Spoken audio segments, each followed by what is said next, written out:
ಆಮೇಲೆ ಹೊಲ್ದಾಗ್ರಿ ನೀವು ಚಟ್ನಿ ಬರೇ ರೊಟ್ಟಿ ತಿನ್ರಿ ರುಚಿ ಹತ್ತತ್ರಿ. ಹೌದೌದು. ಮನ್ಯಾಗ ಹದ ಬೇಕನ್ನೋದು ಹೌದಲ್ರಿ. ಹೊಲ್ದಾಗ ಹೆಂಗಾರ ತಿನ್ರಿ ನೀವು ಭಯಂಕರ ರುಚಿ ಆಗತ್ತದ.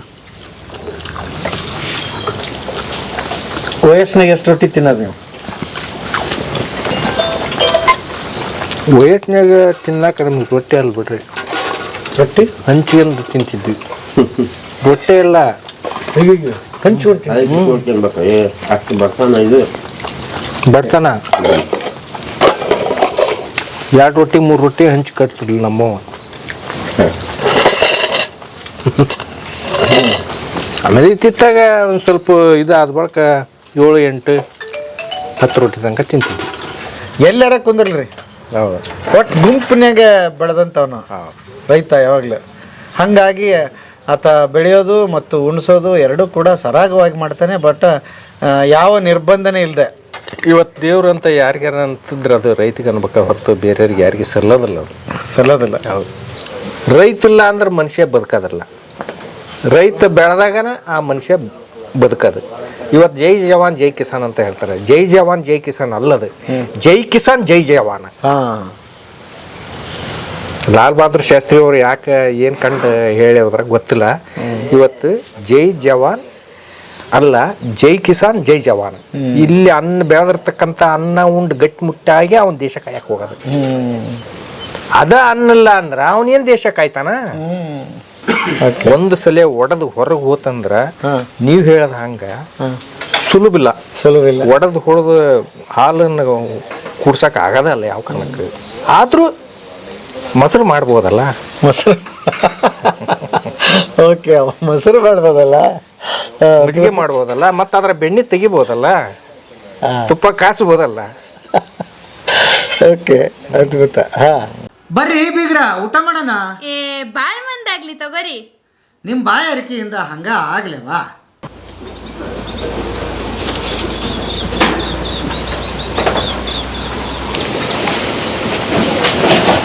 ಬರ್ರಿ.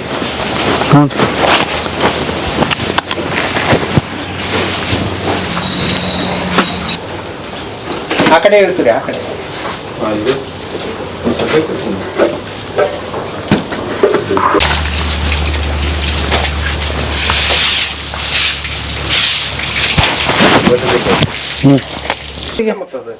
ಅಲ್ಲ, ಹಕ್ಕರಿಕೆ ತಿಂದಿವಿ, ಇದನ್ನ ತಿಂತಾರೆ. ಭಾಳ ಟೇಸ್ಟ್ ಆಗತ್ತೆ.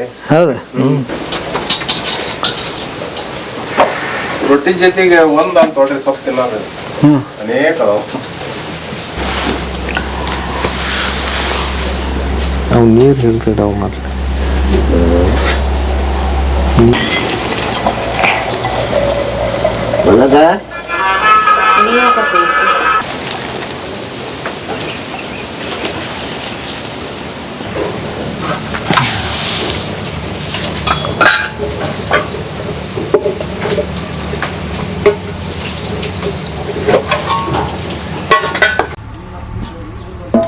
ಚಪಾತಿ, ರೊಟ್ಟಿ, ರೊಟ್ಟಿ, ಹಾಂ, ಚಪಾತಿ, ಇದರಲ್ಲಿ ಅನ್ನ.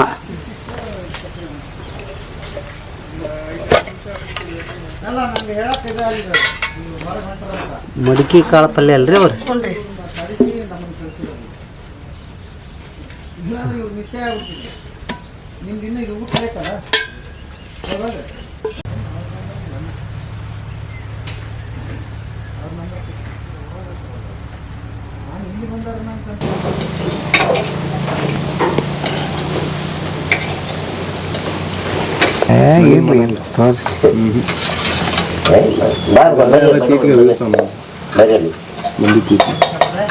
ಬರ್ರಿ, ನೀ ಕುತ್ಗ ಅಜ್ಜಿ, ಅವ್ನು ಕೊಡ್ತಾನ.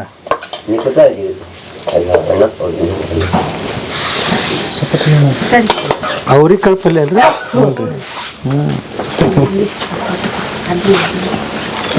ಇದು ಮೆಚ್ಚ ಹಂಗ ಸ್ವಲ್ಪ ಹೆಚ್ಚು ಕೊಡೋದು. ತಗಾಳ ತೋರಿ ಇಲ್ಲಿ ತಗ, ಆಮೇಲೆ ತೆಗಿವಂತಿ. ಅವ್ರಿಗೆ ಹಲ್ಲಲ್ರಿ, ಅದಕ್ಕೆ ಸ್ವಲ್ಪ ತೆಗಿ. ಹೌದನ್ರಿ?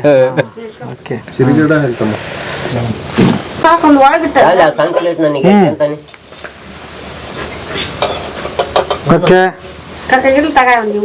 ಗೆಳೆಯರ ತೋಟದ ಮಧ್ಯೆ ಊಟ ಅದ್ಭುತ. ಇಲ್ಲಿ ನೋಡ್ರಿ ನನ್ನ ರೊಟ್ಟಿಯಾಗ ಹಕ್ಕರಿಕಿ ಪಲ್ಯ ಐತಿ, ಮತ್ತೇನೇನೈತ್ರಿ ಸರ? ಹಕ್ಕರಿಕೆ ಸೊಪ್ಪು, ನುಗ್ಗೆ ಸೊಪ್ಪು. ನೋಡ್ರಿ ನುಗ್ಗೆ ಸೊಪ್ಪು ಫಸ್ಟ್ ಟೈಮ್ ನಾನು ತಿಂತಾ ಇರೋದು. ನಮ್ಮ ಕಡೆ ಇದನ್ನ ತಿಂತೀವಿ ರೀ, ಮೆಂತ್ಯ ಪಲ್ಯನೂ ತಿಂತೀವಿ, ಆಮೇಲೆ ಮೂಲಂಗಿ ತಿಂತೀವಿ, ಅದ್ರ ಸೊಪ್ಪು ಗಡ್ಡಿ ಎಲ್ಲ ತಿಂತೀವಿ. ಬಟ್ ಫಸ್ಟ್ ಟೈಮು ನಾವು ಇದನ್ನು ತಿಂತಾ ಇರೋದು. ನೋಡೋಣ ಹೆಂಗಿರುತ್ತೆ ಅಂಥೇಳಿ. ಮಡಕೆ ಕಾಳು ಪಲ್ಯ, ಅವ್ರಿಕಾಳು ಪಲ್ಯ, ಕೊಬ್ಬರಿ ಹಿಂಡಿ ಕಲ್ಲಾಗ ರುಬ್ಬಿದ್ದದು ರುಬ್ಬಿಸ್ಕೊಂಬಂದಿವಿ ಅಲ್ಲಿ ಮನ್ಯಾಗಿಂದ. ಆಮೇಲೆ ಶೇಂಗಾ ಹಿಂಡಿ, ಮೊಸರು, ಅನ್ನ, ಸಾರು. ಯಾರಿಗೈತಿ ಯಾರಿಗಿಲ್ಲ ಹೇಳ್ರಿ ಭಾಗ್ಯ. ನಾವ ಪುಣ್ಯವಂತರ. ಅರುಣ್ ಅವ್ರು ಕೂತ್ಕೊಳ್ರಿ. ಕೂತ್ಕೊಳ್ಳ. ಊಟ ಮಾಡ್ತೀರ? ಓಕೆ. ತಗೊಳ್ರಿ, ತೊಗೊಳ್ರಿ. ತೊಗೊಳ್ರಿ.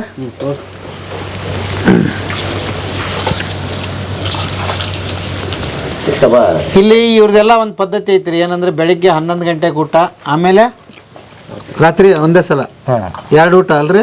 2 ಊಟ. 2 ಊಟ ಅಂದ್ರೆ ಇವರು 6ಕ್ಕೆ ಹೊಲಕ್ಕೆ ಬರ್ತೀರ. ಒಂದು 11 ಗಂಟೆ ಒಳಗಡೆ ಅರ್ಧ ಕೆಲಸ ಮುಗಿಸಿರ್ತೀರಿ, ಊಟ ಮಾಡಿಬಿಡ್ತೀರಿ. ಆಮೇಲೆ ಮತ್ತೆ ರಾತ್ರಿ ಊಟ, ಹೊಲ ಕೆಲಸ ಮುಗಿಸ್ಕೊಂಡು. ಬೆಸ್ಟ್ ಇದೆ ಕೆಲಸ.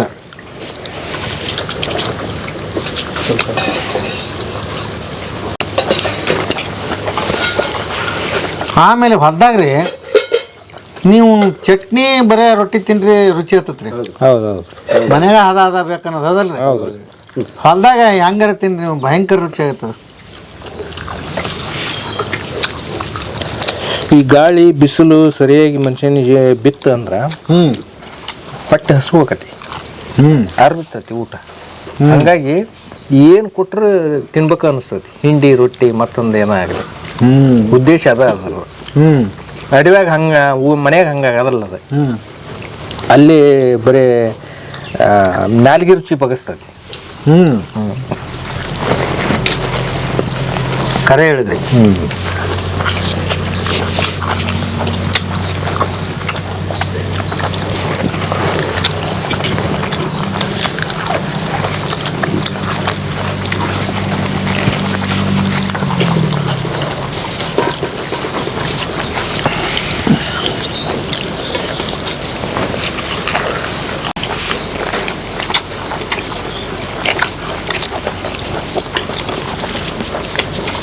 ಮುಂಜಾನೆ ಟಿಫನ್ ಇಲ್ಲ, ಇಲ್ರಿ.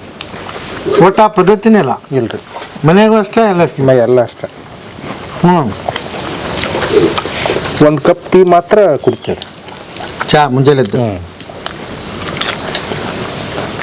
ಮನೆಗೆ ಯಾರ್ಯಾರು ಎಲ್ಲೆಲ್ಲ ಹಂಗೆ ಹೊಂಟಿರ್ತಾರೆ, ಅವ್ರು ಊಟ ಮಾಡೋದು ಹೋಗೋದು.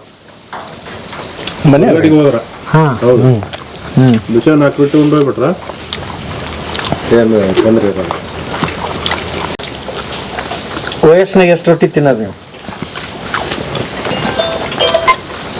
ವಯಸ್ಸಿನಾಗ ತಿನ್ನಾಕ ನಮ್ಗೆ ರೊಟ್ಟಿ ಅಲ್ಲ ಬಿಡ್ರಿ, ರೊಟ್ಟಿ ಹಂಚಿಗೆಂದು ತಿಂತಿದ್ವಿ. ರೊಟ್ಟೆ ಎಲ್ಲ ಹಂಚು ಅಷ್ಟು ಬಡ್ತಾನ 2 ರೊಟ್ಟಿ 3 ರೊಟ್ಟಿ ಹಂಚಿ ಕಟ್ತಿರ್ಲಿಲ್ಲ ನಮ್ಮವ. ಆಮೇಲೆ ಇತ್ತಿತ್ತಾಗ ಒಂದು ಸ್ವಲ್ಪ ಇದಾದ ಬಳಿಕ 7, 8, 10 ರೊಟ್ಟಿ ತನಕ ತಿಂತಿದ್ವಿ. ಮತ್ತು ಬೆವ್ರ ನೀರು ಹರಿತೈತಿ. ಮತ್ತೆ ಇನ್ನೆಲ್ಲಿಂದ ಬರ್ಬೇಕದು? ಬೆವ್ರ ನೀರು ಹೋಗಿ ನೋಡ್ರಿ ಒಂದೇ.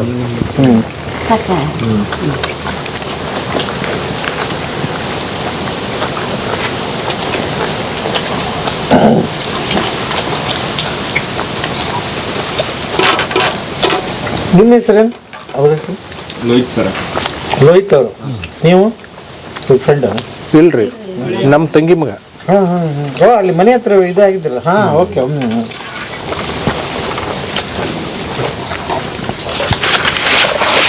ನೀವು ತಂಗನ ಎಲ್ಲಿ ಕೊಟ್ಟಿದ್ದು ಅಂತಂದ್ರೆ? ಅಗಡಿ ಕೊಟ್ಟಿದ್ದು ರೀ. ಹಾಂ, ಅಗಡಿ ಹಾವೇರಿ ತಾಲೂಕು. ನೀವೇನು ಮಾಡ್ತೀರಿ? ಓದ್ತದ ಸರ್. ಏನು? Competitive exam sir. Competitive exam. Okay.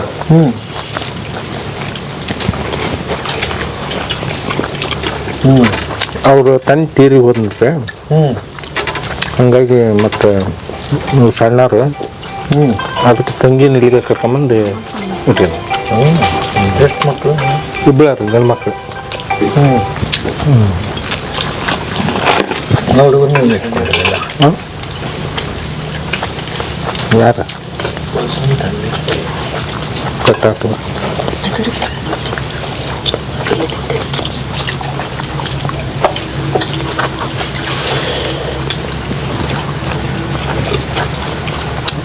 ಇಬ್ಬರು ತಂಗಿಯರನ್ನ ಅಲ್ಲಿಗೆ ಕೊಟ್ಟಿದ್ದೀವಿ ಅಗಡಿಗೆ. ಅವ್ರಿಗೆ ಇನ್ನೊಬ್ಬ ತಂಗಿಗೆ ಇಬ್ಬರು ಗಂಡು ಮಕ್ಕಳು, ಒಬ್ಬಕ್ಕೆ ಹೆಣ್ಮಗಳು. ಆ ಹೆಣ್ಮಗಳು ನಾವ ಮಾಡ್ಕೊಂಬಂದವ್ರಿ ಸಸಿನ ಮಗ್.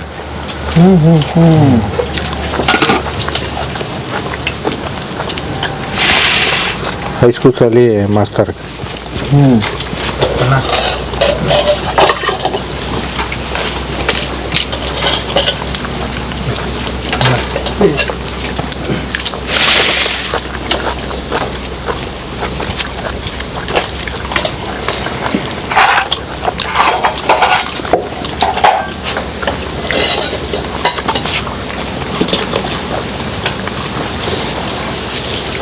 ಈ ಕಾಚಿಕಾಯಿ ಬಿಡ್ತಾವಲ್ಲ, ಯಾವಾಗ್ರಿ ಅದು ಸೀಸನ್? ಈಗ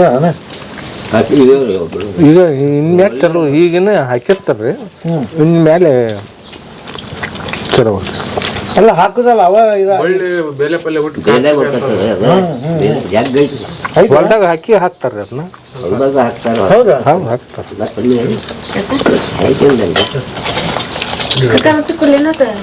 ಈಗೆಲ್ಲ ಭಾಳ ಕಾಣ್ತದ. ಈಗೆಲ್ಲ ಎಲ್ಲ ಕಡೆಗೆ ಹೂವು, ಭಯಂಕರ ಹೂವು ಐತ್ರಿ. ಎಲ್ಲ ಬಿಟ್ಕೊಳ್ತಾವ ಹಂಗಿರುತ್ತೆ.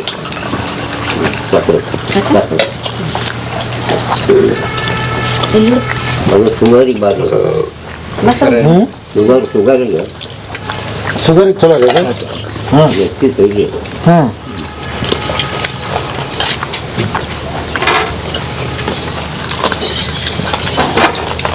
ಮಾವು ರೊಟ್ಟಿ ತಳ ಸಾಕು ಉಂಟ್ರಿ ಅವ ರೊಟ್ಟಿ ಬಿಡ್ರಿ ಇನ್ನಷ್ಟು ಸಾಕು. ಅದು ನೋಡಿ ಹಾಕ್ತಿರ್ತೀವಿ. ಹತ್ತಕ್ಕೆ ಬರೇ ಬಾಯಿಂದ ತಿನ್ಬೋದ್ರಿ. ಬಿಡು ಹಾಕ್ತಿರ್ತೀವಿ, ಅಭ್ಯಾಸ ಐತ್ರಿ. ಮೈಗೆ ಹಾಲು ಹೊಟ್ಟಿ ತಿನ್ನೋದು. ಮುದ್ದೆ ಸೊಪ್ಪು.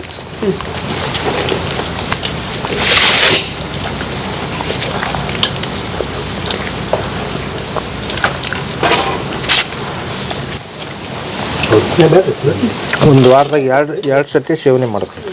ಹೌದ್ರಿ? 2 ಸರಿ ಮಾಡ್ಬೇಕಂತ ಒಟ್ಟು. ದಿನ ಮಾಡಿದ್ರೆ ಅಡ್ಡಿ ಇಲ್ಲ. ಏನು ಕಾರಣ? ಅದು ಭಾಳ ಔಷಧಿ ಗುಣ ಐತೆ ಅಂತ ಅದರಲ್ಲಿ. ಆಮೇಲೆ ಹಾಲಿನ ಇದಕ್ಕೆ ಶಕ್ತಿಗಿಂತ 4 ಪಟ್ಟು ಹೆಚ್ಚಿಗೆ ಐತೆ ಅಂತಿದ್ರೆ. ಹಂಗಾಗಿ ವಾರದಾಗ 2 ಸರಿ ತಿನ್ಬೇಕಂತ ಹೇಳ್ತಾರೆ. ನಮ್ಮನೆಗಂತೂ ಇದ್ದೇ ಇರ್ತೈತಿ, ಮಾಡೇ ಮಾಡ್ತಾವ. ಇದ್ರದ್ದು ಉದಕ ಮಾಡಿ ಮುದ್ದೆ ಮಾಡ್ತೀವಿ. ಹೌದಾ? ಉದ್ಕ ಮುದ್ದೆ ಭಾಳ ಟೇಸ್ಟ್ ಆಗತ್ತೆ. ಅದ ಜೋಳದ್ದನ್ನ ರಾಗಿದ್ ಮಾಡ್ತೀರಿ ಮುದ್ದೆ? ಜೋಳದ್ದು.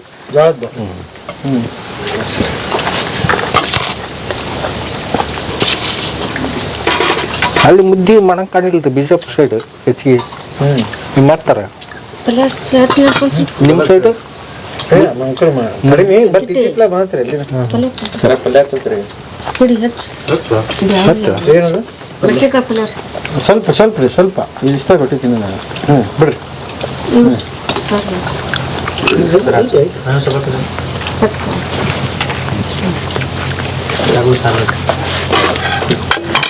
ಸ್ವಲ್ಪ ಸಾರ ಕೊಡು.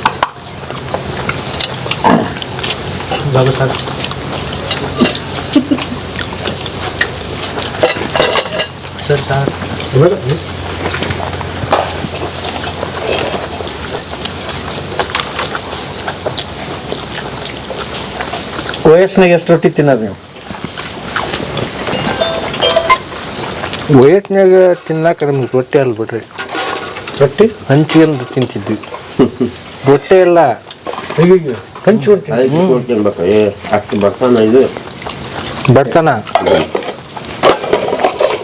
2 ರೊಟ್ಟಿ 3 ರೊಟ್ಟಿ ಹಂಚಿ ಕಟ್ತಿರ್ಲಿ ನಮ್ಮವ. ಆಮೇಲೆ ಇತ್ತಿತ್ತಾಗ ಒಂದು ಸ್ವಲ್ಪ ಇದಾದ ಬಳಿಕ 7, 8, 10 ರೊಟ್ಟಿ ತನಕ ತಿಂತಿದ್ವಿ. ಅವಾಗ 10 ರೊಟ್ಟಿ ತಿನ್ನೋದಿದ್ರು ಕೂಡ ಉಪವಾಸ ಇಲ್ಲ. ಇದ್ದು ಎಷ್ಟು ಬರ್ತಾ ಅಷ್ಟು ಹಂಚ್ಕೊಂಡು ತಿನ್ಬೇಕು. ಒಂದು ಅರ್ಧ ಬಂದ್ರೆ ಅರ್ಧನ. ಹೌದು. ಅನ್ನನ ಇಷ್ಟು ಪ್ಲೇಟ್ ರೀ. ಹಾಂ ನಮ್ಮ ಎಲ್ಲರಿಗೆ ಅದು ಯಾವಾಗ ಅಂದ್ರೆ ಹುಣಿವಿ, ಅಮಾವಾಸ್ಯೆ, ಹಬ್ಬ, ಹುಣಿವ್ಯಾಗ ಇದರಲ್ಲಿ ಒಂದು ಪ್ಲೇಟ್ ಒಬ್ಬರಿಗೆ ಅವ ಏಟು ಉಣ್ತಾನೆ ಅಂದ್ರೆ ಅಷ್ಟ. ಅನ್ನ ಅಂದ್ರೆ ಬಂಗಾರ ಅವಾಗ. ಈಗ ಅನ್ನನ ನಾಯಿನೂ ತಿನ್ನೋಲ್ಲ. ಡಾಕ್ಟರ್ ಹೇಳ್ತಾರೆ ಹೆಚ್ಚಿಗೆ ಉಣ್ಬೇಡ್ರಿ ಅನ್ನ. ಇವತ್ತು ದುಡಿಮೆ ಇಲ್ಲಕ್ರನ್ನ ಅವ್ನ ಬೋಳ್ದಲ್ಲಿ ಗಂಟು ಹಾಕಿ ಇವತ್ತು ಅವನ ಹೈಚಾರಮಿ ಜೀವನ ನಡೆಸ್ತಾನೆ. ಹೌದಲ್ರಿ? ಅವ ಏನು ಕೆಲಸನ ಮಾಡೋದಲ್ಲ ಅಂದ್ರೂ ಅವ್ನ ಜೀವನ ಮಾಡ್ತಾನೆ. ಅವತ್ತು ಏಟ್ ಕೆಲಸ ಮಾಡ್ತೇವೆ ಅಂದ್ರೂ ಕೂಡ್ ಸಿಗವಲ್ದು.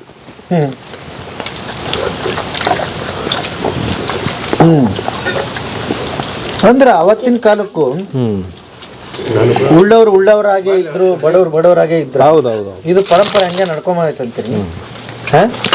ಅದೇ ರೀತಿ ನಡ್ಕೊಂತ ಬಂದ್ರು. ಆಳುವ ವರ್ಗ, ದುಡಿಯೋ ವರ್ಗ ಎರಡೇ. ಇಲ್ಲ ಅಲ್ಲಿ ಏನು ಇತ್ತಿತ್ತಾಗ ಸುಧಾರಣೆ, ಕೆಲವೊಂದು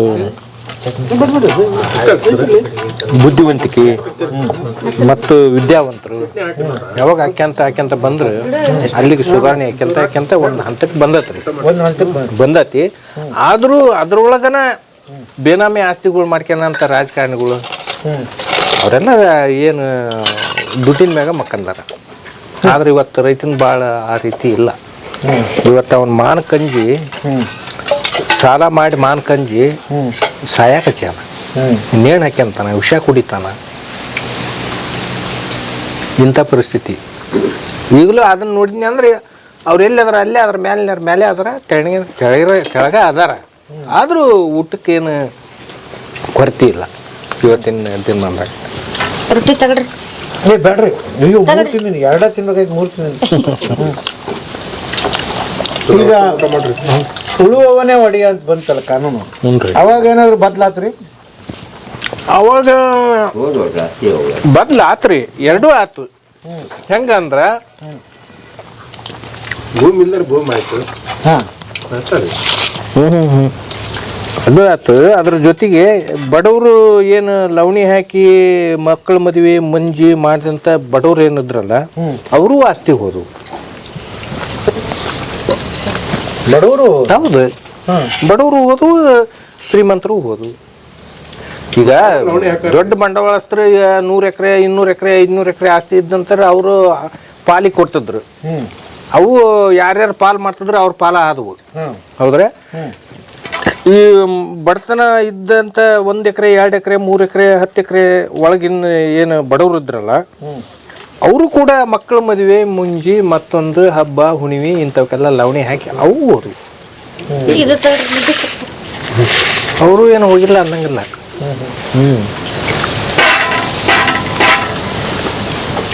ಅವಾಗ ಕಾನೂನು ಅಂದ್ರೆ ಒಂದಿಷ್ಟು ಎಕರೆ ಬಿಟ್ಟು ಉಳಿದಿದ್ದನ್ನೆಲ್ಲ ಕೊಡ್ರಿ ಅಂತ ಆಯ್ತಾ, ಅಥವಾ ಇಲ್ಲ ಐತಿವ ಇಲ್ವಾ ಒಟ್ಟು? ಹೌದೌದು. ಯಾರು ಹೊಲ ಹೊಡೆದು ಬಿತ್ತನೆ ಮಾಡಿ ಜೀವನ ಮಾಡ್ತಾರ ಅವ್ರಿಗೆ ಅದು ಭೂಮಿ ಅಂತ ಅವರು ಕಾನೂನು ಮಾಡಿದ್ರು.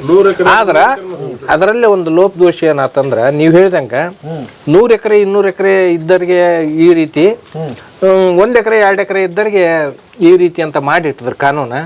ಬಡವ್ರು ಉಳ್ಕಂತಿದ್ರು. ಬೇರೆ ಅಲ್ಲ, ನಮ್ಮ ತಾಯಿ ಅವಂದ ಆಸ್ತಿ ಹೋಗ್ಬಿಡ್ತು 4 ಎಕರೆ.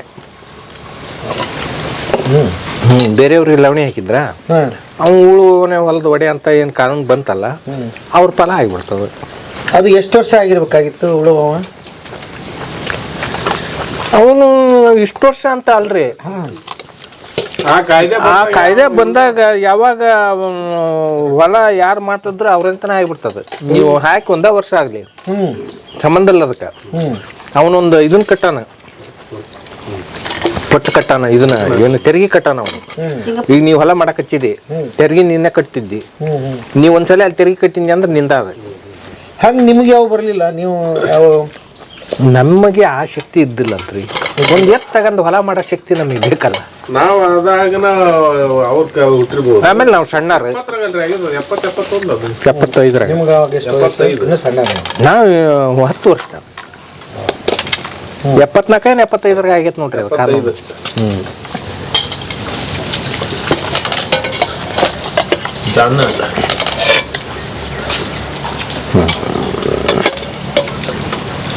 ಸಾಕು.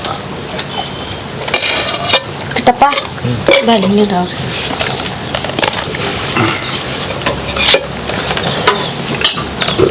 ಅವರು ಕಾನೂನು ಮಾಡಿದ್ರು ಇಂದಿರಾ ಗಾಂಧಿ, ರೊಟ್ಟಿ ಊಟ ಮಾಡ್ತಾರಂತ. ಅದನ್ನೊಂದು ಕಂಡೀಷನ್ ಇಟ್ಟು ಮಾಡ್ಬೇಕಾಯ್ತು. ನೀವು ಹೇಳ್ದಂಗೆ 5 ಎಕರೆ 10 ಎಕರೆ ಇದ್ದರಿಗೆ ಅನ್ವಯಿಸೋದಲ್ಲ, 100 ಎಕರೆ 50 ಎಕರೆ 25 ಎಕರೆ 10 ಎಕರೆ ಮೇಲ್ಪಟ್ಟಿದ್ದವ್ರಿಗೆ ಅಷ್ಟ ಅನ್ವಯಿಸ್ತೈತಿ ಅಂತ ಮಾಡಿಗಿಡಿದ್ರ ಅಲ್ಲಿ ಬಡವರು ಹೋಗದಿಲ್ಲ. ಸಾಕು ಈ ಬಡವರು ಅಂದ್ರೆ ಏನ್ರಿ 4 ಎಕರೆ 3 ಎಕರೆ 1 ಎಕರೆ 2 ಎಕರೆ ಹೌದಲ್ರಿ. ಅವ್ರು ಏನು ಮಾಡ್ತಿದ್ರು, ಅವ್ರ ಕಡೆಯಿಂದ ಮಾಡೋದಾಗ್ಲಿಕ್ಕೆ ಮತ್ತು ಅವ್ರಿಗೆ ಆ ಶಕ್ತಿ ಇಲ್ದಕ್ಕ ಈ ಮದುವೆ ಮುಂಜಿ ಮಕ್ಕಳದ ಹಬ್ಬ ಹುಣಿವಿ ಏನಾರ ಮಾಡ್ಬೇಕಾದ್ರೂ ಅವ್ರಿಗೆ ಲವಣಿ ಹಾಕಿ ಅವ್ರು ಅದನ್ನ ಮಾಡ, ಅವಾಗ ಅದು ಅವ್ರಿಗೆ ಹೊರತು ಬಿಡ್ತದೆ. ಇಲ್ಲಿ ಅನ್ನ ನೀಡವ ಕಿಟಪ್ಪ ನೀಡ. ನಾನು ಸಾಂಬಾರು ಸಲುವಾಗಿ ತಿನ್ನಕತ್ತೀನಿ. ಒಂಚೂರು ಅದ ಮೇಲೆ ಐತಲ್ಲ, ಹಾಂ ಬಿಡ್ರಿ ಸಾಕು ಸಾಕು ಸಾಕು. ಮೊಸರು ಬಿಡ್ಬೇಡಿ. ಅಲ್ಲ ಸಾಂಬಾರು ಮೊಸರು ಇಡ್ರಿ, ಅದು ಸಾಂಬಾರು ಹಾಕಿ ಸಾಂಬಾರು ಹಾಕು. ಹಾಂ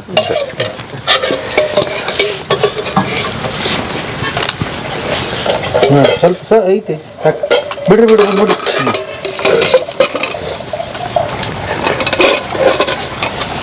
ಬಿಡ್ರಿ ಬಿಡ್ರಿ ಸಾಕು. ಇಲ್ಲಿ ತಿನ್ನ ನೀರು ತಾಯಿಲ್ ಮಾವು ಅವ್ರು ನೀವು ಊಟ ಮಾಡ್ಬಿಡ್ರಿ.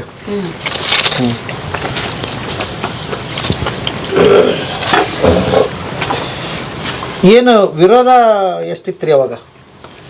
ದೊಡ್ಡ ವಿರೋಧ ಆಗಿರ್ಬೇಕು. ಯಾಕಂದ್ರೆ ನಾವು ಅವಾಗಿನ್ನ ಇಲ್ಲಲ್ಲ ಭಾಳ ಇಲ್ಲ. ಅದು ಅವತ್ತು ನಾವಿನ್ನೂ ವಯಸ್ಸಿನಲ್ಲಿ ಚಿಕ್ಕಲ್ರಿ, ಹಂಗಾಗಿ ನಮ್ಗೆ ಆ ಪರಿಜ್ಞಾನ ಇಲ್ಲ. ಅಲ್ಲ ಕಳ್ಕೊಂಡಾರು ವಿರೋಧ ಮಾಡ್ರಿ, ಆದ್ರೆ ಕಾನೂನು ಏನು ಮಾಡೋಕ್ಕಾಗಲಿಲ್ಲ. ಸರ್ಕಾರ ಒಂದು ಮಾಡಿಬೇಕು, ವಿರೋಧ ಮಾಡಿದ್ರೆ ಒಳ್ಳೆ ಬರೋ ಆಗಿರ್ಲಿಲ್ಲ.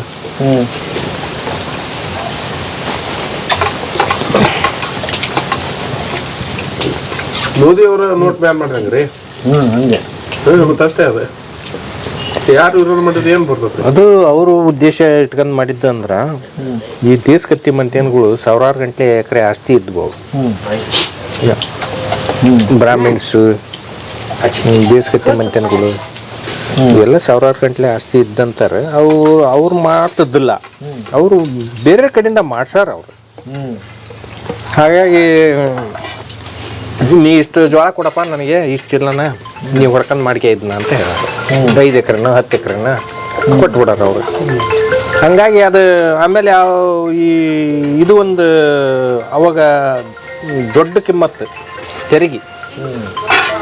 ಆ ತೆರಿಗೆನ ನೀನ ಕಟ್ಟಿಗಳಪ್ಪ ನನಗೆ ಎಷ್ಟು ಕೊಡು ಅಂತ ಕೊಟ್ಬಿಡೋರು.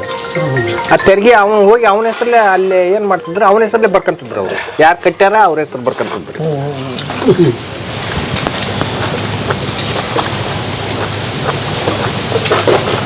ಹಂಗಾಗಿ ಅವು ತೆರಿಗೆ ಕಟ್ಟಿದ್ದ ಇದ್ರ ಮ್ಯಾಗ ಹೋಗ್ಬಿಟ್ಟು. ಚಟ್ನಿ ಬೇಕ್ರಿ? ಭಾರಿ ಆಗೈತ್ರಿ ಊಟ. ಚೆನ್ನಾಗತ್ತೆ. ಇದು ಹೆಸರು ಏನು ಎಷ್ಟು ಬಲಿಷ್ಠ ಐತಿ ನೋಡಿದು? ಇದು ಅದ್ರ ಹೆಸರು ಡಾಲಿ ರೀ. ಡಾಲಿ. ಏನು ಊಟ? ಅದಕ್ಕೆ ರೊಟ್ಟಿ ಆಗ್ತದೆ. ತಿನ್ನುತ್ತಾ? ಅನ್ನ ರೊಟ್ಟಿ.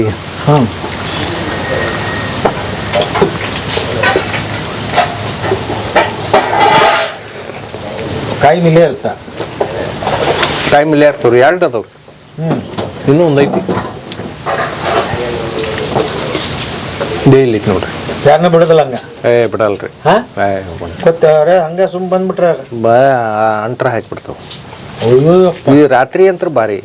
ಇನ್ನು ಹಗಲೇ ಮತ್ತು ನಾವು ಬೈತೇವಲ್ಲ ಸುಮ್ಮಿರ್ತಾವು. ರಾತ್ರಿ ಅಂತೂ ಯಾರು ಬಂದ್ರೂ ಬಿಡೋದಲ್ಲ.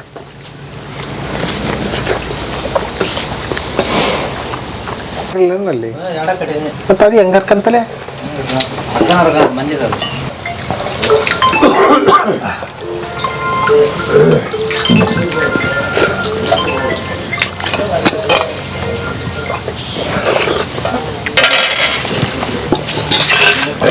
ಅದ್ಭುತ ಆಯ್ತು ಊಟ.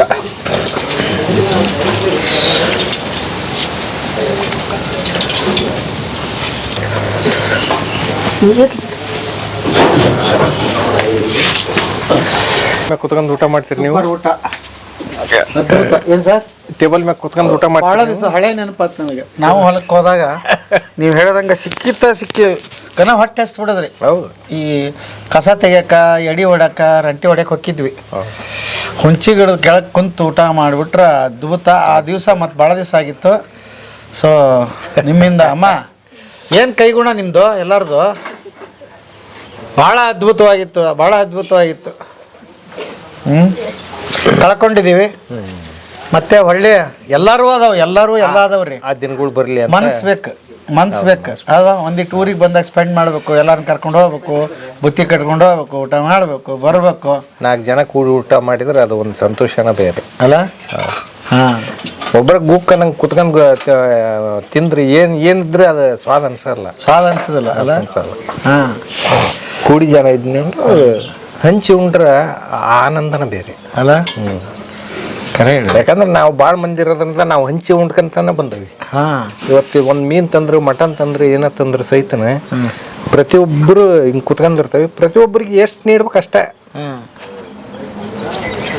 ಅವ್ನಿಗೆ ಜಾಸ್ತಿ ನೀಡ್ಬೇಕು, ನೀ ಕಮ್ಮಿ ನೀಡ್ಬೇಕು ಅನ್ನೋ ಭಾವನೆ ಇಲ್ಲ. ಎಲ್ಲರಿಗೆ ಒಂದೇ ಮಾತ್ರ. ಹೌದು. ಅದು ರೈತರದ್ದು ಯಾವಾಗಲೂ ಹಂಗಾರಿ. ಅವನ ಜೊತೆ ಕೆಲಸ ಮಾಡೋರಂತ ಇರ್ತಾರ.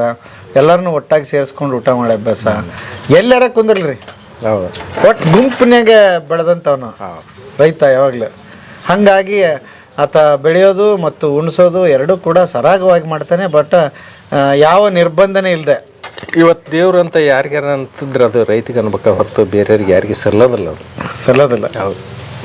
ರೈತ ದೇವ್ರು ಅಂತಂದ್ರೆ ಅನ್ನದಾತ ಅಂತ ಯಾಕಂತಾರ?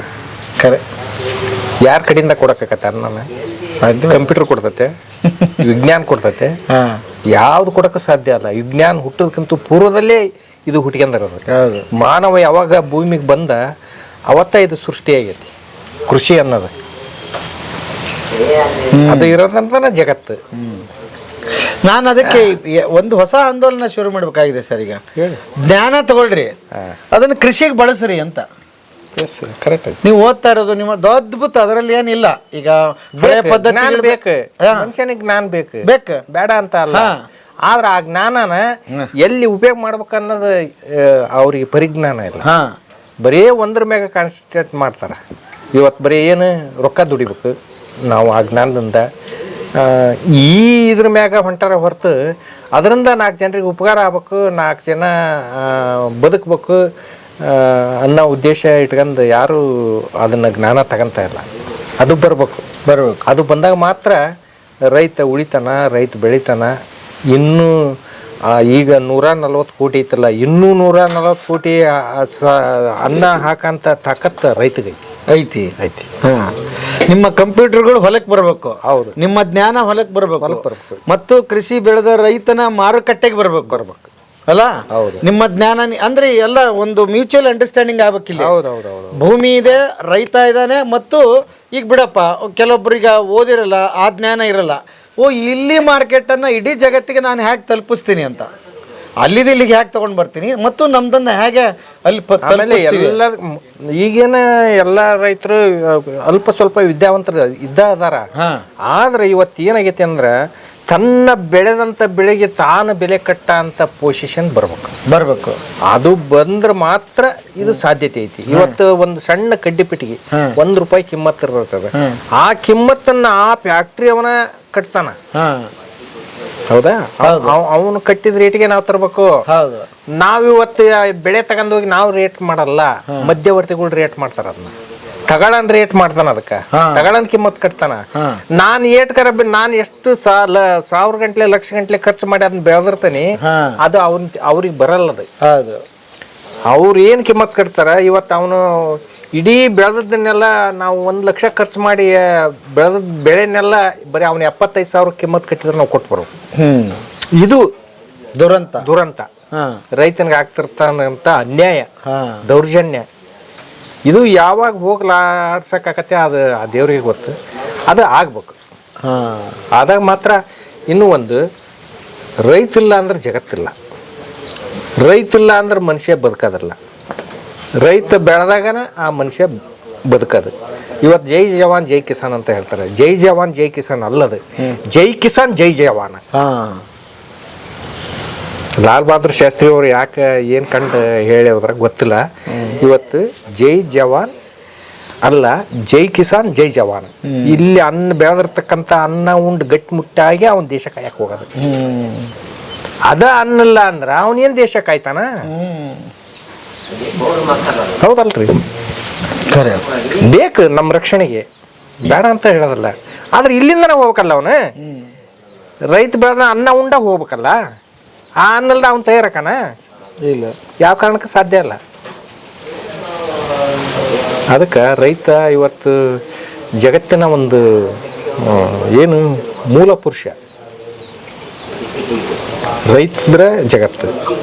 ಅದ ಸರ್ವಜ್ಞ ಮೂರ್ತಿ ಅವ್ರು ಹೇಳ್ಯಾರಲ್ಲ, ಈ ರೈತ ಎಂಬ ರಾಟಿ ನಡೆದ್ರೆ ಮಾತ್ರ ಜಗತ್ತಿನ ಆಟ ನಡಿತೈತಂತ, ಇಲ್ಲ ಅಂದ್ರೆ ನಿಂದಿರ್ತಂತ. ಪ್ರತಿ ಒಂದಕ್ಕೂ ರೈತನಿಂದನ ಲಿಂಕ್. ಏನು ವ್ಯಾಪಾರಸ್ತ್ರ ಮತ್ತೊಬ್ರು ಮುಗ್ದೊಬ್ರು ಅವ್ರು ಹುಟ್ಟಿಗೆನ ಕಾರಣ ರೈತ ಬೆಳೆದಂತ ಬೆಳೆ ಸಲುವಾಗಿನ ಅವ್ರು ಅವ್ರ ಜೀವನ ಮಾಡಕ್ ದಾರಿ ಇರೋದು.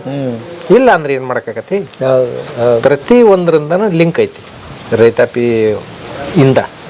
ಅದನ್ನ ಯಾವ ರಾಜಕಾರಣಿಗಳು ಅರ್ಥ ಮಾಡ್ಕೊಳಕ್ತಾ ಇರಲ್ಲ.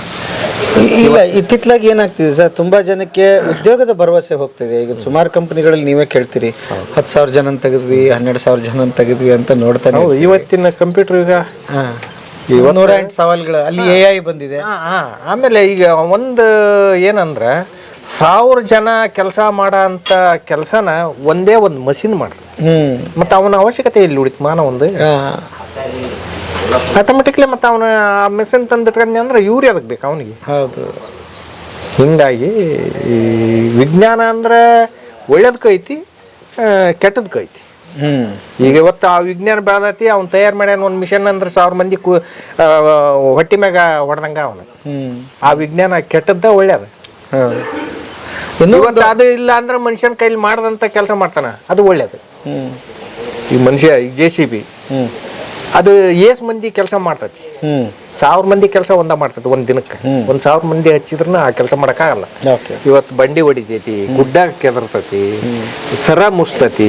ಇದನ್ನ ಮಾನವನ ಕೈಲಿ ಮಾಡಕ್ ಆಗಲ್ಲ. ಆದ್ರೂ ಎರಡಕ್ಕೆ ಎಫೆಕ್ಟ್ ಐತಿ. ಇವತ್ತು ಮನುಷ್ಯ ಕೆಲಸ ಮಾಡಿ ಜೀವನ ಮಾಡ್ಬೇಕನ್ನೋರಿಗೆ ತೊಂದ್ರೆ ಐತಿ. ಇವತ್ತು ಇಲ್ಲಪ್ಪ ಆಳ ಸಿಗಂಗಿಲ್ಲ, ನಾವೇನ್ ಮಾಡೋದೈತಿ ಮತ್ತೆ ತಂದು ಹಚ್ಚಪ್ಪ ಮಷಿನ್ ಅಂತಂದ್ರೆ ಹಿಂಗ ಎರಡಕ್ಕೆ ಅನ್ವಯಿಸ್ತೈತಿ. ಆದ್ರೆ ಅತಿಯಾಗಿ ಮಾನವನ ಮ್ಯಾಗ, ಮಾನವನ ಆರೋಗ್ಯದ ಮ್ಯಾಗ ಈ ಏನು ಮಷಿನ್ಗಳು, ದೊಡ್ಡ ದೊಡ್ಡ ಮಷಿನ್ಗಳು ಅದಾವಲ್ಲ, ಅದು ಆಘಾತ ಉಂಟು ಮಾಡಕತ್ತೆ. ಆಮೇಲೆ ಇನ್ನೊಂದು ಏನಂದ್ರೆ ದುರಂತ, ಒಂದು ನೋಡಿ, ಒಂದು ಏಜ್, ಈಗ ಆತ ಕೆಲ್ಸಕ್ಕೆ ಸೇರ್ಬೇಕಾದ್ರೆ 28ರಿಂದ 30 ವರ್ಷ ಆಗ್ತದೆ. 30 ವರ್ಷಕ್ಕೆ ಸೇರ್ತಾನೆ. ಆತನ ನೀವು 15 ವರ್ಷಗಳ ನಂತರ, ಒಂದು 20 ವರ್ಷಗಳ ನಂತರ ನೀವು ಹೊರಗೆ ಹಾಕ್ಬಿಟ್ರೆ ಅವ್ನ ಏನ್ ಮಾಡ, ಅದ್ರ ಮಧ್ಯ ವಯಸ್ಕ ಅದು ಎಂಡ್ ಆಗಕ್ ಬಂದಿರುತ್ತೆ. ಒಂದೇದು ಈ ಮೀನು ಅದ ನೀರಾಗಿದ್ರೆ ಜೀವನ ಮಾಡೋದು, ಅದು ಕಲ್ತು ಬಿಟ್ಟಿರ್ತೈತಿ. ಅದ ಏನು ಮಾಡಕ್ಕಾಗಲ್ಲ, ಅದು ಸೃಷ್ಟಿ ನಿಯಮನ ಐತಿ ಅಂತ ಇಟ್ಕೊಳ್ರಿ. ಅದನ್ನ ತೆಗೆದು ನೀವು ಹೊರಗೆ ಹಾಕ್ದಂಗ ಅದು. ಈಗ ಫ್ಯಾಕ್ಟ್ರಿಯಲ್ಲಿ ಕೆಲಸ ಮಾಡ್ಕೊಂತ ಇದ್ದು ಅವ್ನು 30-20 ವರ್ಷ ಕೆಲಸ ಮಾಡಿದ, 20ನೇ ವರ್ಷಕ್ಕೆ ಅವ್ನು ಹೊರಗೆ ಹಾಕಿದ್ರ ಅಂದ್ರ ನೀರನ್ನ ಮೀನ್ ತೆಗೆದು ಕಡಿಗೆ ಹಾಕ್ದಂಗ ಅವನ ಪರಿಸ್ಥಿತಿ ಆಗ ಆ ಮಟ್ಟಕ್ಕೆ. ತುಂಬಾ ಜನಕ್ಕೆ ಏನಾಗಿದೆ, ಮೊನ್ನೆಲ್ಲೇ ಓದ್ತಿದ್ವಿ, ಒಬ್ಬ ದೊಡ್ಡ ಸಂಬಳದಾರ ಇವತ್ತು IT-BTL ಕಂಪ್ನಿ ಆದವನು ಯಾವ್ದೋ ಕಾರ್ ಟ್ಯಾಕ್ಸಿ ಓಡಿಸ್ತಾ ಇದ್ದಾನೆ ಅಂತ. ಅಲ್ಲ, ಏನು ಯಾಕೆ ಒದ್ದಾಡ್ತಿದ್ದಾರೆ ಅಂದ್ರೆ ಕಮಿಟ್ಮೆಂಟ್ ಮಾಡ್ಕೊಂಡ್ಬಿಟ್ಟಿರ್ತಾರೆ. ನಿಮ್ಗೆ 2 ಲಕ್ಷ ಬರುತ್ತೆ, 2 ಲಕ್ಷಕ್ಕೂ ಕಮಿಟ್ಮೆಂಟೇ. ಹೌದೌದು, ತಿಂಗಳು ಬರುತ್ತೆ, ನಾನು ಇಲ್ಲಿ ಕಟ್ತೀನಿ, ಜೀವನ ಮಾಡ್ತೀನಿ ಅಂತ. ಈಗ ಇಂಥ ಪರಿಸ್ಥಿತಿ ಆಗ್ಬಿಟ್ಟಾಗ ವಾಪಸ್ ಆತ ಹಳ್ಳಿಗೂ ಬರಲಾರ, ಅಲ್ಲಿ ಮಕ್ಕಳು ಮರಿ ಆ ವಾತಾವರಣಕ್ಕೆ ಹೊಂದ್ಕೊಂಡ್ಬಿಟ್ಟಿರ್ತಾರೆ. ಅವ್ರು ಹಳ್ಳಿಗೆ ಬರ್ಲಾರರು.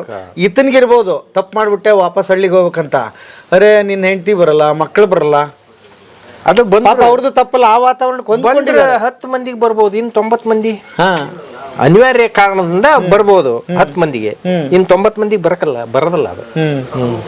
ಈಗ ನಾವು ಜೀವನ ಮಾಡ್ಲೇಬೇಕಪ್ಪ, ಏನು ಮಾಡಕ್ಕಾಗಲ್ಲ ಅನ್ನೋರು 10 ಮಂದಿ ಇರ್ತಾರ, ಅವ್ರು ಬಂದು ಹೆಂಗೋ ಬದುಕ್ಯಂತಾರ. ಆದ್ರೆ ಇನ್ 90 ಮಂದಿ ಮಾತ್ರ ಅವ್ರ ಬೀದಿ ಪಾಲ.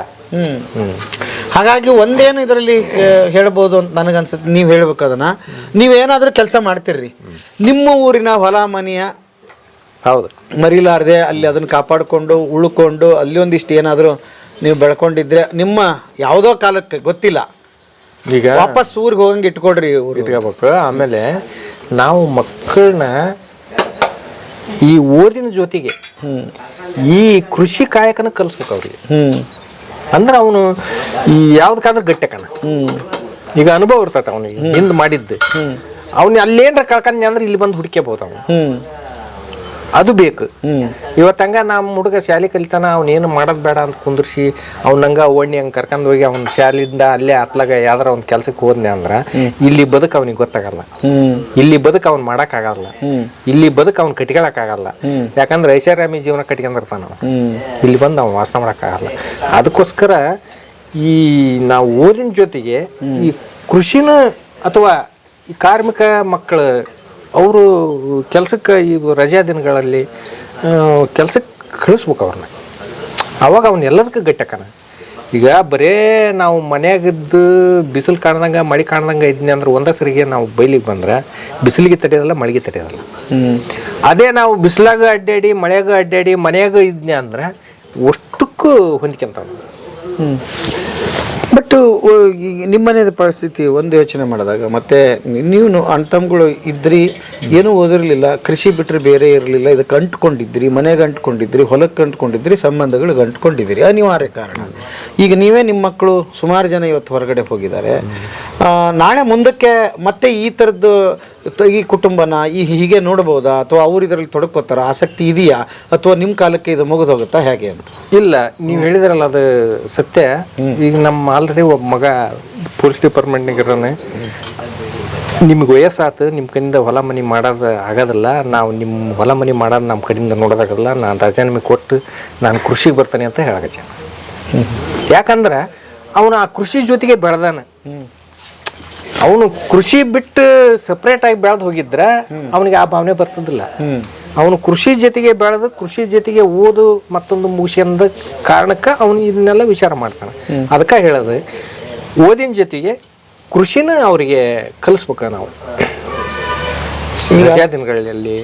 ಅಥವಾ ಏನು ಒಂದು ದಿವ್ಸ ಬಿಡುಗಡೆ ಇಲ್ದಂಗೆ ಏನು ಸಾರಿಗೆ ಹೋಗೋದಿಲ್ಲ, ಹೌದಲ್ರಿ? ಇದ್ದೇ ಇರ್ತಾವೆ, ರಜೆಗಳು ಇರ್ತಾವೆ, ಹಬ್ಬ ಹುಣ್ಣಿಮೆ ಅಂತ ಇರ್ತೈತಿ. ಬಂದ ಟೈಮ್ನಾಗೆಲ್ಲ ಮಕ್ಕಳಿಗೆ ಹಚ್ಬೇಕು, ಕಲಿಸ್ಬೇಕು ಅದನ್ನ. ಅವಾಗ ಅವ್ರು ಎಲ್ಲಾದ್ರೂ ಜೀವನ ಮಾಡೋಕ್ಕೆ ಸಾಧ್ಯತೆ ಐತಿ. ಈಗ ಹಂಗಾರೆ ನಿಮ್ಮ ನಂತರ ಈಗ ಮುಂದಿನ ಪೀಳಿಗೆ ತಯಾರಾಗಿದೆ, ವಾಪಸ್ ಅವ್ರು ಹಿಂಗೆ ನಡೆಸ್ತಾರೆ ಅನ್ನೋ ಭರವಸೆ ಇದೆ. ಆಯ್ತು. ಅದ್ಭುತ ಸರ್, ನೀವೆಲ್ಲರೂ ಇದ್ದೀರಿ ಅಂದರೆ ನೀವೆಲ್ಲ ನಮ್ಮವರೇ, ನಮಗೆ ಸೇರಿದ್ದು. ಗೆಳೆಯರು ಎಷ್ಟೊತ್ತು ಎಷ್ಟೊತ್ತು ಬೇಕಾದ್ರೆ ಮಾತಾಡ್ಬೋದು ನಿಮ್ಮ ಹತ್ರ. ಅದು ಎಂತ ನೀವು ಮಾತಿಗೆ ಓದಿಲ್ಲ ಅಂತೀರಿ, ನೀವು ನಿಮ್ಮ ಅಣ್ಣ ತಮ್ಮಗಳು ಎಲ್ಲರೂ ನಿಜವಾದ ಮಾತು. ನಾವು 1ನೇ ಕ್ಲಾಸಿಂದ ನಂದು ಹೆಸರಿಲ್ಲ, ಆದ್ರೆ ರಾತ್ರಿ ಶಾಲೆ ಕಲ್ತು ಸ್ವಲ್ಪ ಇಂಗ್ಲೀಷ್ನವ್ರಿಗೆ ಓದಕ್ಕೆ ಬರುತ್ತೆ ಅಷ್ಟೆ. ನನಗೆ ಯಾವ ಪ್ರೊಫೆಸರ್ಗಿಂತ ಕಡಿಮೆ ಇಲ್ಲ ಅಂತ ಅನಿಸ್ತು. ನಾನು ಉದ್ದಕ್ಕೂ ಮಾತಾಡ್ಕೊಂಡು ಬಂದಿದ್ದೀನಿ. ದೊಡ್ಡ ಮಾತು. ಇಲ್ಲ, ನಿಜ. ಯಾಕಂದ್ರೆ ನಾವು ದಿವಸ ಸಂದರ್ಶನದಲ್ಲೇ ಇರ್ತೀವಿ, ಗೊತ್ತಾಗುತ್ತೆ ನಮಗೆ ಪಲ್ಸ್ ಹೇಗೆ, ಏನು ಕತೆ ಅಂತ. ಯಾಕೆಂದರೆ ಫಸ್ಟು ನನಗೆ ಕಂಡಿದ್ದು ನಿಮ್ಮ ತಮ್ಮವರಿಲ್ಲೇ, ಅವರಿಗೆ ನಾನು ಮೈಕ್ ಹಾಕೋದು ನನಗೆ ಗೊತ್ತಿಲ್ವಲ್ಲ. ಆತ ಅಣ್ಣಾರಿದ್ದಾರೆ, ಅವ್ರ ಅಣ್ಣಾರು ಮಾತಾಡ್ತಾರೆ, ನಾನಲ್ಲ ಅಂತ. ಅಂದರೆ ಅಲ್ಲಿ ವಿನಯ ತೋರಿಸುತ್ತೆ. ಈ ನಿಮ್ಮೊಂದು ಅದಕ್ಕೆ ದೊಡ್ಡ ತ್ಯಾಗ ನೀವು ಮಾಡಿದ್ದೀರಿ, ಅದು ಬೇರೆ. ಒಂದಿಷ್ಟು ಹೇಳ್ಕೊಳ್ಳಾರ ತ್ಯಾಗ ನಾನು ಮಾಡೇನೆ ಅನ್ನೋದಕ್ಕಿಂತನ ಅವರೆಲ್ಲರೂ ಕಾರ್ಮಿಕರು, ನನ್ನೊಬ್ಬನಿಂದ ಆಗಿಲ್ಲ. ಇದೇ ಭಾವನೆ ನಿಮ್ಮನ್ನು ಕಾಪಾಡಿದೆ ಅಂತ. ಯಾವಾಗಲೂ ನಾನು ಅನ್ನೋದು ಬಂದ್ರೆ ಅಲ್ಲಿಗೆ ಮುಗೀತಲ್ಲ, ಅವ್ರಿಗೆ ಬಂದಿಲ್ಲ. ನಾವು ಅನ್ನೋದು ಎಲ್ಲಿ ತನಕ ಇರ್ತೈತಿ ಅಲ್ಲಿ ತನಕ ಒಗ್ಗೂಡೆ ಹೋಗೋದು. ನಾನಂತ ಎಲ್ಲಿ ಬರ್ತೈತಿ ಅವತ್ತ ಅದು ಒಡೆದು ಹೂಳಾಗ ನಾನು ಬೆಳಿಬೇಕು, ನಾನು ಆಗ್ಬೇಕು, ನನ್ನ ಮಕ್ಕಳ ಮರಿ ಬೆಳಿಬೇಕು ಅನ್ನೋ ಉದ್ದೇಶ ಇಟ್ಕೊಂಡು ಏನು ಹೋಗ್ತೇವೆ ನಾವು, ಅವಾಗ ಅಲ್ಲಿ ಅದಕ್ಕೆ ಬೆಲೆ ಇರೋದಿಲ್ಲ. ಹೌದು, ಅದು ನಮ್ಮನ್ನು ಕೈ ಬಿಡ್ತೈತಿ. ಹೌದು. ಈಗ ನನಗೆ ಇನ್ನೊಂದು ಪ್ರಶ್ನೆ, ನಾನು ನಂದನ್ನು ಸೇರಿಸಿ ಹೇಳ್ಬಿಡ್ತೀನಿ. ತುಂಬ ಜನ ಹಿಂಗೆ ಕಳ್ಕೊಂಡಿರೋರು ಚೆನ್ನಾಗಾದ್ಮೇಲೆ ಯೋಚನೆ ಮಾಡ್ತಾರೆ, ಅರ್ಥ ಆಗ್ತಿದೆ ಅಂದರೆ correct. ಯಾವುದೇ ಒಂದು ಟೈಮಲ್ಲಿ ವಿಶ್ವಾಸ ಕಳ್ಕೊಂಡಿರ್ತೀವಿ, ನಂಬಿಕೆ ಕಳ್ಕೊಂಡ್ಬಿಟ್ಟಿರ್ತೀವಿ ಎಲ್ಲರ ಹತ್ರ. ಈಗ ನಾನು ಚೆನ್ನಾಗಿ ಆದ್ನಪ್ಪ, ಅವ್ರನ್ನ ಹತ್ರ ಹೋಗಕ್ಕೆ ನಾನು ಪ್ರಯತ್ನ ಮಾಡ್ತೀನಿ, ಬಟ್ ನನ್ನ ಮೇಲೆ ಅಪನಂಬಿಕೆ ಆಲ್ರೆಡಿ ಇದೆ. ಯಾಕೆ ಹಿಂದಿನ ಪ್ರಕರಣಗಳು ಅಂಥವ್ರು ಏನು ಮಾಡಬೇಕು ಅಂತೀರಿ? ಮುಂದೆ ದಾರಿ ಇಲ್ವೇ ಅವ್ರಿಗೆ? ಇದೆ, ಯಾಕಲ್ಲ? ಹಾಂ, ಅವ್ರು ಎಷ್ಟ ದುಡಿದ್ರು ಇವ್ರು ಅವ್ರನ್ನ ಬಿಡಬಾರ್ದು. ಒಂದಿಲ್ಲ ಒಂದ್ ದಿವ್ಸ ಅವ್ರಿಗೆ ಕರುಣೆ ಬಂದ ಬರ್ತೈತಿ. ಹೌದಲ್ರಿ? ಓಕೆ. ಹಿಂದೆ ನೀನು ತಪ್ಪು ಮಾಡಿದ್ರು ಕೂಡ ಹಾಂ ಬಿಡಪ್ಪ, ಇಷ್ಟೆಲ್ಲ ನಾವು ಮಾಡಿದ್ರನ್ನ ದೂರ ತಳಿದ್ರನ್ನ ಅವ್ನು ಹೊಳ್ಳಿ ಬಂದು ನಮ್ಮನ್ನ ಇದನ್ನ ಮಾಡ್ತಾನ ಅಂದಾಗ, ಅವನ ಕ್ಷಮೆ ಅಂತ ಬಂದಾಗ ಅದನ್ನ ನಾವು ದೂರ ತಳ್ಳೋದು ಮೂರ್ಖತನ. ಕ್ಷಮೆ ಯಾರೇ ಆಗಿರ್ಲಿ, ಇವತ್ತು ಬೇರೆ ಹೊರಗಡೆಯವರ ಬಂದು ನಮ್ಮಲ್ಲಿ ಕ್ಷಮೆ ಕೇಳ್ತಾರ ಅಂದ್ರೆ ನಾವು ದಯ ತೋರ್ಸೋದು ನಮ್ಮ ಮಾನವ ಕುಲದ ಧರ್ಮ ಅದು. ಹೌದಲ್ರಿ? ಅದು ಬೇಕು. ಪ್ರಯತ್ನ ಮರಳಿ ಯತ್ನ ಮಾಡಂತ ಹಿಂದೆ ಹಿರಿಯರ ಹೇಳ್ಯಾರ. ಪ್ರಯತ್ನ ಮಾಡ್ಬೇಕು. ಏನು ನಮಗೆ ಕೂಡಿದ್ರೆ ಎಷ್ಟು ಸಂತೋಷ ಇರ್ತೈತಿ. ನಾವು ಒಂದ್ಸಲ ಹೊರಗೆ ಹೋಗ್ಬಿಟ್ಟಿರ್ತೀವಿ. ನಾವು ತಪ್ಪನ್ನ ತಿದ್ಕೊಂಡು ಅವರಲ್ಲಿ ಕೂಡಕ್ಕೆ ಬಂದಾಗ ನಾವು ಕ್ಷಮೆ ಕೇಳಿದ್ರೆ ಏನು ತಪ್ಪೈತಿ, ಒಂದ್ಬಿಟ್ಟು ಆಡ್ಸತೆ ಕೇಳಿದ್ರೆ ಏನು ತಪ್ಪೈತಿ. ಮರಳಿ ಯತ್ನ ಮಾಡ್ಬೇಕು. ಹಾಗೆ ಆಕತಿ. ಯಾವುದಕ್ಕೆ ಅಸಾಧ್ಯ ಅನ್ನೋದು ಯಾವುದೂ ಇಲ್ಲ ಪ್ರಪಂಚದೊಳಗೆ. ಒಡ ಹುಟ್ಟಿದರೆ ಎಲ್ಲದಕ್ಕೂ ಅರ್ಹರು. ಹೌದು. ಅವ್ರ ಹತ್ರ ಯಾಕೆ ನಮ್ಮ ಬಿಗುಮಾನ? ಬೇರೆಯವ್ರು ಮಾಡಿದ್ರೆ ನಾವು ಬಿಗುಮಾನ ಮಾಡ್ಕೊಳ್ಳಲ್ಲ. ಬೇರೆಯವ್ರು ಮಾಡಿದ್ರೆ ನಾವು ಅವ್ರನ್ನ ಕ್ಷಮಿಸೋದಲ್ಲ. ಇವತ್ತು ಹೊಡೆದಾಡಿರ್ತಾವಿ, ನಾಳೆ ಏನ್ರ ಬಂತಂದ್ರೆ ಅವ್ನು ಬಂದ ಅಂದ್ರೆ ಬಡಲೆ ಆತಾಗ ಅವನಾಗಿ ಬಂದನ ಬಾ ಜೊತೆಗೆ ಅಂತ ಕರ್ಕಂತವಿಲ್ಲ. ಕಷ್ಟ ಅದು. ಆದ್ರೆ ಹೊರಗೆ ಹೋಗೋದಕ್ಕಿಂತ ಪೂರ್ವದಲ್ಲೇ ಯೋಚನೆ ಮಾಡ್ಬೇಕು. 10 ಸಲ ಯೋಚನೆ ಮಾಡ್ಬೇಕು. ಯಾಕಂದ್ರೆ ನೀವು ಹೇಳಿದ್ರಲ್ಲ, ಅದಕ್ಕೆ ಕಾರಣ ಆಗತ್ತೆ. ಒಂದು ಸಲ ಒಡೆದು ಹೊರಗೆ ಹೋತಂದ್ರ ನೀವು ಹೇಳದ ಹಂಗ ಸುಲಭಿಲ್ಲ. ಒಡೆದು ಹೊಡೆದು ಹಾಲನ್ನು ಕುಡ್ಸಕ್ ಆಗದಲ್ಲ ಯಾವ ಕಾರಣಕ್ಕೆ. ಆದ್ರೂ ಮೊಸರು ಮಾಡ್ಬೋದಲ್ಲ. ಓಕೆ, ಮೊಸರು ಮಾಡ್ಬೋದಲ್ಲ, ಮಜ್ಜಿಗೆ ಮಾಡ್ಬೋದಲ್ಲ, ಮತ್ತು ಅದರ ಬೆಣ್ಣೆ ತೆಗಿಬೋದಲ್ಲ, ತುಪ್ಪ ಕಾಸಬೋದಲ್ಲ. ಓಕೆ, ಅದ್ಭುತ. ಆ ಪ್ರಯತ್ನ ಮಾಡೋದು. ಹಂಗೆ ಇದು ಸಮಾಜದಲ್ಲಿ ಓಡಾಡ್ತಾ ಕೇಳ್ತಾ ಹಿಂಗೆ ಬೆಳೆದ್ರೆ ಯಾರು ನಿಮ್ಗೆ ಅಪ್ರೋಚ್, ಯಾರು ನಿಮ್ಮ ಗುರು, ಯಾರು ನೀವು ಎಲ್ಲಿ ಕಲ್ತ್ರಿ? ಈ ಪರಿಸರ. ಹೌದು. ಜನರ ಮಧ್ಯ ಒಳಗೆ ನಾವು ಎಷ್ಟು ಅಡ್ಡಾಡ್ತೀವಿ, ಎಷ್ಟು ಅಲ್ಲಿ ತೊಡಗಿಸ್ಕೊಂತೀವಿ, ಅಷ್ಟು ಜ್ಞಾನ ಬೆಳಿತೈತಿ. ಇವತ್ತು ಸರ್ವಜ್ಞ ಎಂಬವರು ಗರುವಿನಿಂದ ಆದವರಲ್ಲ. ಅವರು ಸರ್ವರಲ್ಲಿ ಒಂದೊಂದು ವಿದ್ಯೆ ಕಲಿತು ವಿದ್ಯೆ ಪರ್ವತ ಆದ್ರಂತ ಅವರ ಹೇಳ್ಯಾರ. ಅವ್ರ ವಚನದಾಗ ಅವರೇ ಹೇಳ್ಕೊಂಡ, ಸರ್ವಜ್ಞ ಎಂಬವನು ಗರುವಿನಿಂದ ಆದವನಲ್ಲ, ಸರ್ವರಲ್ಲಿ ಒಂದೊಂದು ನುಡಿ ಕಲಿತು ವಿದ್ಯೆದ ಪರ್ವತ ಆದನಂತವನು. ಈಗ ನಿಮಗೆ ಗೊತ್ತದ್ದು ನನಗೆ ಗೊತ್ತಿರಲ್ಲ. ನಿಮ್ಮ ತಾಕೊಂದು ಕಲಿತೆ, ಅವ್ರ ತಾಕೊಂದು ಕಲಿತೆ, ಅವ್ರ ತಾಕೊಂದು ಕಲಿತೆ. ಹಿಂಗದು ಜ್ಞಾನ ಸಂಪಾದನೆ ಆಗೋದು ಈ ಪರಿಸರದಿಂದ ಹೊರತು ತನ್ನ ಆತ್ಮ ಇದರಿಂದ ಬರಲ್ಲ.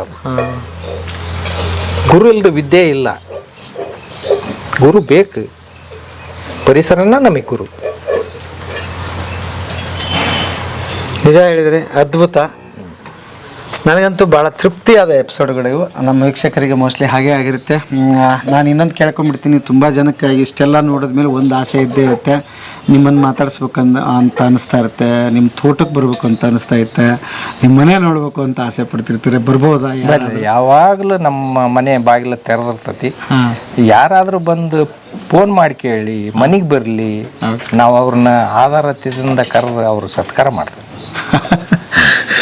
ಗೆಳೆಯರೇ ಬರ್ಬೋದು ನೋಡಿ, ನಿಮಗೂ ಅವಕಾಶಗಳಿದೆ. ಕಳೆದು ಹೋದಿದ್ದನ್ನು ಹುಡುಕಿಕೊಳ್ಳೋದಕ್ಕೆ, ಕಲಿಯೋದಕ್ಕೆ, ಮುಂದೆ ಕಲಿಸೋದಕ್ಕೆ, ನಮ್ಮ ಅರಿವು ನಾವು ಮಾಡ್ಕೊಳ್ಳೋದಕ್ಕೆ. ಅದಕ್ಕೆ ನಿಮ್ಮನೆ ಭೇಟಿ ಕೊಡಬೇಕು. ಯಾಕೆ ಅಂತಂದರೆ ಸುಮಾರು ಎಲ್ಲೋ ಸಿನಿಮಾಗಳಲ್ಲಿ ಕೂಡ ಬರ್ತಿಲ್ಲ ಈಗ ಅಂಥ ಕತೆ.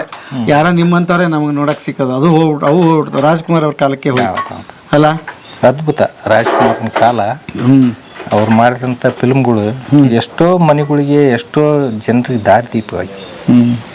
ಬಂಗಾರದ ಮನುಷ್ಯ ಎಷ್ಟೋ ರೈತರಿಗೆ ದಾರಿದೀಪವಾಗಿ ಹೋಗಿದೆ. ಅದ ಕೈಲಾಗದೆ ಎಂದು ಕೈ ಕಟ್ಟಿ ಕುಳಿತರೆ ಸಾಗದ ಕೆಲಸ ಮುಂದೆ. ಅದ ಮನಸ್ಸೊಂದಿದ್ದರೆ ಮಾರ್ಗವು ಉಂಟು. ಮನಸ್ಸು ಬೇಕು ಮೊದಲು. ಮನಸ್ಸಿದ್ರೆ ಏನಾದ್ರೂ ಮಾಡಕ್ ಸಾಧ್ಯ. ಅಂತಂತ ಅದ್ಭುತವಾದ ಸಿನಿಮಾಗಳನ್ನ ಅವರು ಮುಗಿಸಿ ಹೋಗ್ಬಿಟ್ರು. ಅದು ಹೋಯ್ತು ಕಾಲ. ನೀವ ಪುಣ್ಯವಂತರು, ನಾವ ಪುಣ್ಯವಂತರು. ಈಗಿನವ್ರಿಗೆ ಅಂಥದ್ದು ನಾಯಕ ಸಿಕ್ಲಿಲ್ಲ. ಈಗೆಲ್ಲ ಇವತ್ತಿನ ಕಾಲಮಾನಕ್ಕೆ ತಕ್ಕಂಗೆ ಮಾಡ್ತಾರೆ, ಮತ್ತು ಅವ್ರು ಏನು ಮಾಡೋಕ್ಕಾಗತ್ತೆ? ಹಾಂ ಈಗ ಏನು ಪರಿಸ್ಥಿತಿದಾಗ ನಡೀತೈತಿ ಅದನ್ನ ತೆಗೆದು ಫಿಲ್ಮ್ ಮಾಡ್ಬೇಕಲ್ಲ. ಹಾಂ ಅವತ್ತು ರಾಜ್ಕುಮಾರನ ಕಾಲದಾಗ ಅದು ನಡೀತಿತ್ತು, ಹಾಂ ಹೌದಾ? ಹಾಂ ಇವತ್ತು ನಮ್ಮ ಕಾಲದಾಗ ಇದು ನಡಿಯಾಕಚ್ಚೈತಿ, ಇದನ್ನು ತೋರ್ಸಾಗೈತೆ. ಇದನ್ನ ತೋರ್ಸಕತ್ತಾರ. ಇಷ್ಟ ಅದ. ಅವ್ರು ಇಲ್ಲದ ಎಲ್ಲಿಂದ ತೋರಿಸ್ಬೇಕು? ಹಾಂ ಕವಿ ಎಷ್ಟಂತ ಅವನು ತಲೆ ಓಡ್ಸಿ ಓಡ್ಸಿ ಕಾಲ್ಪನಿಕ ಮಾಡಕ್ ಹೋಗಾನ, ಹಾಂ ಹೌದಲ್ರಿ? ಎಷ್ಟಂತ ಮಾಡ್ತಾನೆ. ಇವು ಎಲ್ಲ ಈಗಿನ ಫಿಲ್ಮ್ಗಳು ಅದಾವಲ್ಲ, ಏನು ಗೋಲಿಬಾರ್ ಇವೆಲ್ಲ, ಮತ್ತು ಈ ರಾಜಕಾರಣಿಗಳು ಮಾಡೋದ ಖರೆ, ಅವ್ರು ತೆಗಿಯೋದು ಖರೆ. ಎಲ್ಲ ಒಂದು ಕಡೆ ಕ್ರೋಢೀಕರಣ ಆಗೈತಿ. ಎಲ್ಲಿ ಬೆಂಗಳೂರಿಗೆ ಇರ್ತಕ್ಕಂಥ ಎಷ್ಟು ಜನ 224 ಜನ ಶಾಸಕರು ಅದರಲ್ಲ, ಓಟು ಸಂಪತ್ತು ಇರೋದಲ್ಲೇ. ಇಲ್ಲಿ ಏನೈತಿ? ಎಲ್ಲ ದೋಚ್ಕೊಳೋದು ಹೋಗೋದು, ಅಲ್ಲಿ ಕುತ್ಕೊಳ್ಳೋದು. ಇವತ್ತು ಒಂದು ಚಪ್ಪಲಿ ತಗೊಂಡ್ರೂ ಟ್ಯಾಕ್ಸ್, ಒಂದು ಬೀಡಿ ತಗೊಂಡ್ರೆ ಟ್ಯಾಕ್ಸ್, ಒಂದು ಸಿಗರೇಟ್ ತಗೊಂಡ್ರೆ ಟ್ಯಾಕ್ಸ್, ಒಂದು ಚಹಾ ಕುಡಿದ್ರೆ ಟ್ಯಾಕ್ಸ್. ಟ್ಯಾಕ್ಸ್ ಇಲ್ಲದ ಪದಾರ್ಥನೇ ಇಲ್ಲ. ಟ್ಯಾಕ್ಸ್ ಇಲ್ಲದಂದ್ರೆ ನಮ್ಮ ರೈತರದ್ದು ಒಂದ. ಹಂಗಾಗಿ ಆ ಟ್ಯಾಕ್ಸ್ನಿಂದ ಏಟ್ ದುಡ್ಡು ಹೊಡಿತಾರ, ಏನೇನು ಮಾಡ್ತಾರ, ಅದೇವ್ರಿಗೆ ಗೊತ್ತ. Okay sir, thank you. ಖುಷಿ ಆಯಿತು. 2 ದಿವಸಗಳ ಕಾಲ ನಿರಂತರ ಗೆಳೆಯರೇ. ಅವರಿಗೆ ಅಣ್ಣ ತಮ್ಮಗಳಿಗೆ ಸಿಕ್ಕಾಪಟ್ಟಿ ಕೆಲಸ ಇರುತ್ತೆ ಮನೆಯಿಂದ, ಆದರೂ ನಮಗೆ ಸಮಯ ಕೊಟ್ಟು ಎಲ್ಲರೂ ಕೂತ್ಕೊಂಡು ಮಾತಾಡಿಸಿ ನಮಗೆ ಅದ್ಭುತವಾದ ಒಂದು ಔತಣಕೂಟನೂ ಮಾಡಿ ನಮ್ಮನ್ನು ನೋಡಿಕೊಂಡಿದ್ದಾರೆ. ಹಾಗಾಗಿ ನಿಮ್ಮ ಪರವಾಗಿ, ನಮ್ಮ ಬದುಕಿನ ಬುತ್ತಿಯ ಪರವಾಗಿ ನಿಮ್ಮ ಮನೆಯವರಿಗೆ ಮತ್ತು ನಿಮಗೆ ಹೃತ್ಪೂರ್ವಕ ಅಭಿನಂದನೆಗಳು ಸರ್, ಮತ್ತು ಸಾಷ್ಟಾಂಗ ನಮಸ್ಕಾರ. ಯಾಕೆ ಅಂತಂದರೆ ನಾನು ಹೇಳ್ತಿದ್ದೆ, ಹುಡುಗರಿಗೆ ಮುಂದಕ್ಕೆ ಏನಾದರೂ ತೆಗೆದಾಗ ಯೂನಿವರ್ಸಿಟಿಗಳಲ್ಲಿ ಸಿಗಲ್ಲ ಈ ಕಥೆಗಳು, ಇಂಥಲ್ಲೇ ಹುಡುಕ್ಬೇಕು, ತೆಗಿಬೇಕು, ನೋಡಬೇಕು. ಆ ಯೂನಿವರ್ಸಿಟಿಗಳಲ್ಲಿ ಒಂದು ಪಾಠ ನಿಮ್ಮದು. ಹಾಗಾಗಿ ಭಾಳ ಖುಷಿ ಆಯಿತು ಇಲ್ಲಿಗೆ ಬಂದಿದ್ದು, ಭೇಟಿ ನೀಡಿ.